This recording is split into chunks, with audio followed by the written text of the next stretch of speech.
हमसे जुड़े रहने के लिए हमारे YouTube चैनल को सब्सक्राइब करें और नई वीडियो की नोटिफिकेशन के लिए बेल आइकॉन को दबाएं।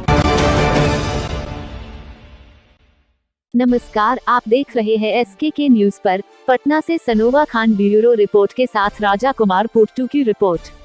पटना पंचशील उच्च विद्यालय कुम्हरार 1960 से चलाए जा रहे हैं, लेकिन राज्य सरकार के ध्यान में अब तक क्यों नहीं? क्या राज्य सरकार पंचशील उच्च विद्यालय कुम्हरार के भूमि को अधिग्रहण करना चाहती है?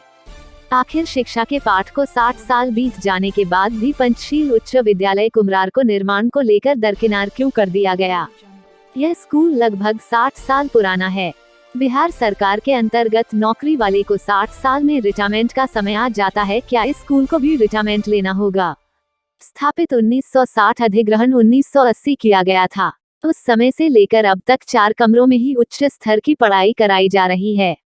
उस 4 कमरों में है प्रधानाध्यापक रूम, शिक्षक रूम, कंप्यूटर रूम, NCC कार्यालय, एक बच्चों का पढ़ाई का कमरा है। सबसे अहम बात यह है कि इन छोटे से 4 कमरों में हाई स्कूल का पढ़ाई कैसे कराई जा रही है? सरकार की ओर से सुविधा क्यों नहीं दिया गया? जबकि वर्तमान नीतीश सरकार का कहना है कि हमारी सरकार शिक्षा को बढ़ावा देने का कार्य कर रही है, लेकिन 60 साल से पड़े विद्यालय को सरकार के द्वारा अनदेखा क्यों किया गया? विद्यालय भवन का जो परिसर है पंचशील आवासीय उच्च विद्यालय का, उसमें बिहार विद्यालय परीक्षा समिति के द्वारा परीक्षा भवन का निर्माण करवाया जा रहा है, जिसमें अध्यक्ष बिहार विद्यालय परीक्षा समिति ने 3 दफ़े इसका दौरा किया, निरीक्षण किया।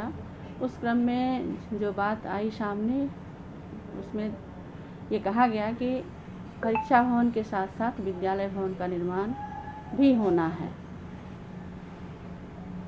लेकिन जब कार्य शुरू हुआ कंस्ट्रक्शन का, तो ऐसा पता चला कि इसमें सिर्फ परीक्षा भवन का निर्माण होना है, विद्यालय भवन के निर्माण का कोई सूचना नहीं है।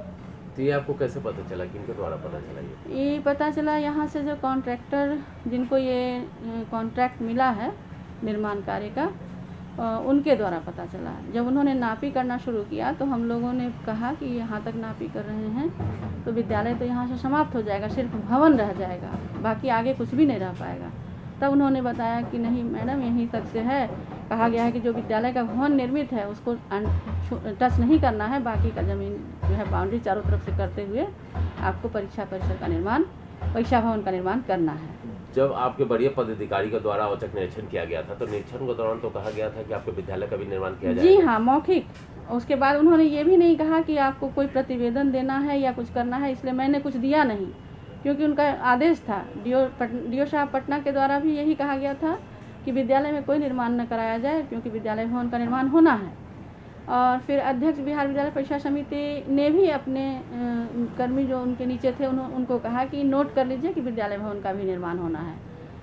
तो हम लोग आश्वस्त थे कि विद्यालय भवन का निर्माण साथ साथ ही हो जाएगा, इसलिए आगे मैंने कोई लेटर विभाग को नहीं दिया। जब आपको बिल्डर के माध्यम से पता चला या टेंडर के माध्यम से पता चला कि बिहार विद्यालय परीक्षा समिति का ही यहाँ निर्माण किया जा रहा है, ऑफिस का, स्कूल का निर्माण नहीं किया जा रहा, तो क्या इसकी सूचना आपने बड़े पदाधिकारी को दी? जी हाँ सर, DO साहब को दिया। DO साहब के साथ साथ निदेशक माध्यमिक शिक्षा, प्रधान सचिव शिक्षा विभाग, अध्यक्ष बिहार विद्यालय परीक्षा समिति को पहली बार में दिया। तो उसके बाद दूसरा जो लेटर मैंने अक्टूबर में दिया, फिर दोबारे मैंने नवंबर में दिया, फिर दोबारे मैंने दिसंबर में दिया। उसमें भी इन्हीं लोगों को प्रतिलिपि दिया गया था। साथ में हम लोगों ने जिलाधिकारी को भी लिखा और CO साहब को भी लिखा कि ज़मीन के नाम इस विद्यालय के नाम से चूँकि भवन का निर्माण नहीं हो रहा है, तो हो सकता है कि सारे ज़मीन का आवंटन परीक्षा भवन के लिए कर लिया गया हो।